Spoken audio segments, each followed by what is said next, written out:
తెల్లవారుజామున లేచి మోకాళ్ళను వంచి చేతులెత్తి స్తుతి చేసి నన్ను నేను మైమరచి యేసును సేవించుట కన్నా ఏమున్నది నాకు, యేసును సేవించుట కన్నా ఏమున్నది నాకు.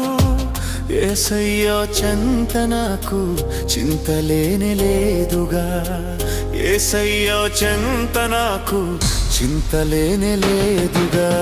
ఆరాధన ఆరాధన నా కన్న తండ్రికి ఆరాధన, ఆరాధన ఆరాధన నా యేసురాజుకు ఆరాధన, ఆరాధన ఆరాధన నా కన్న తండ్రికి ఆరాధన, ఆరాధన ఆరాధన నా యేసురాజుకు